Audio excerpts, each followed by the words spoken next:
আসসালামু আলাইকুম ওরহমতুল্লাহি ওবরাকাতুহু। প্রিয় কওমি মাদ্রাসার শিক্ষার্থী ভাইয়েরা, যারা আমরা 2025 এবং 26 শিক্ষাবর্ষে বেফাকুল মাদারিসুল আরবিয়া বাংলাদেশ বোর্ডের আওতাধীন আমরা যারা পরীক্ষা দিলাম, তারা যে পরীক্ষা দিল তাদের রেজাল্ট দেখবে কিভাবে তারা, চলুন আমরা জেনে নিই।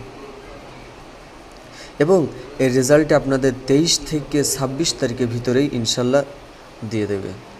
চলুন আমরা রেজাল্টটা জেনে আসি যে কীভাবে আমরা রেজাল্ট দেখব, মাদ্রাসাওয়ারি রেজাল্ট কিভাবে দেখব এবং ব্যক্তিগত রেজাল্ট কিভাবে দেখব এবং কেন্দ্রীয় রেজাল্ট কিভাবে দেখব, সমস্ত কিছু আমরা দেখে নেব ইনশাআল্লাহ তাআলা। চলুন কথা না বাড়িয়ে মূল ভিডিও চলে যাই। এর আগে আপনি যদি আমাদের চ্যানেলে নতুন হয়ে থাকে তাহলে সাবস্ক্রাইব করে পাশে থাকবেন, ধন্যবাদ। চলুন তো সর্বপ্রথম আমরা যেটা লিখব, সর্বপ্রথম আমরা একটা ক্রোম ব্রাউজারে আসবো। তা আপনার আপনার কোনো যেটা থাকে সেটা ক্রোম ব্রাউজারে, যেমন আমার যেহেতু ক্রোম ব্রাউজার আছে সে কারণে আমি ক্রোম ব্রাউজারে আসলাম। আসার পরে আপনি সার্চ বক্সে সার্চ করবেন যে বেফাকুল মাদারিসুল আরবিয়া বাংলাদেশ 2000। আমার যেহেতু লেখা আছে তবে আমি ক্লিক করে দিলাম। এরপর কিছুক্ষণ স্ক্রল ডাউন করবেন। স্ক্রল ডাউন করার পরে এই যে চলে এসেছে, দেখেছেন? এখানে দেখবেন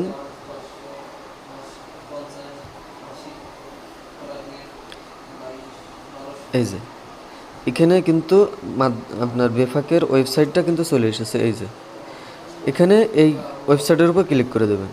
ক্লিক করার পরে দেওয়ার পরে আপনার একটা ইন্টারফেসে নিয়ে যাবে। নিয়ে যাওয়ার পর এই যে আপনার এখানে সব কিছু, আপনার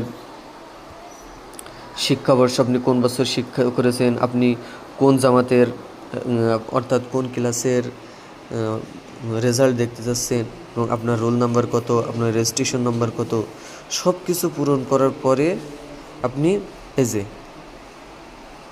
অনুসন্ধান করুন। ঠিক আছে, এই যে অনুসন্ধান করুন, এখানে আপনি ট্যাপ করবেন। ট্যাপ করার সাথে সাথে আপনার নিয়ে যাবে। যেমন এই যে আপনি এখানে সর্বপ্রথম এখানে টাচ করার পরে আপনি যেহেতু এখন রেজাল্টটা দেখবেন, এ কারণে আপনার 26 সালটা আপনার সিলেক্ট করে দিতে হবে। এরপরে আপনি যেহেতু যে জামাতের যে ফজিলত অর্থাৎ মিশকাত, সানাবিয়া উলিয়া, সানাবিয়া মুতাওয়াসিসা, ইবতিদাইয়া, হিফজুল কোরআন, অর্থাৎ আপনি যে বোর্ডে পরীক্ষা দিয়েছেন অর্থাৎ যে ক্লাসে পরীক্ষা দিয়েছেন সেটা আপনি এখান থেকে সিলেক্ট করে দেবেন।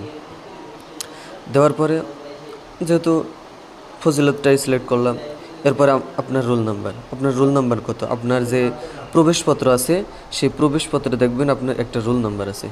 ওই প্রবেশপত্র থেকে আপনার রোল নাম্বারটা এই জায়গায় বসাই দেবেন। ঠিক আছে, এরপর আপনার ওই প্রবেশপত্রের নিচে দেখবেন রেজিস্ট্রেশন নাম্বার আছে। রেজিস্ট্রেশন নাম্বারটা আপনি এখানে বসাই দেবেন। এখানে বসাই দেওয়ার পরে নিচে দেখেন একটা অনুসন্ধান করুন বলে একটা অপশন আছে। এই যে এখানে অনুসন্ধান করবেন, অর্থাৎ এখানে ট্যাপ করবেন। ট্যাপ করলে ইনশাল্লাহ আপনার রেজাল্টই চলে আসবে। আশা করি বুঝেছেন। নেক্সট ভিডিওতে আবার দেখা হবে। পাশে থাকবেন, সুস্থ থাকবেন। বিদায় নিচ্ছি। আসসালামু আলাইকুম ওরহমতুল্লাহি ওয়া বারাকাতুহু।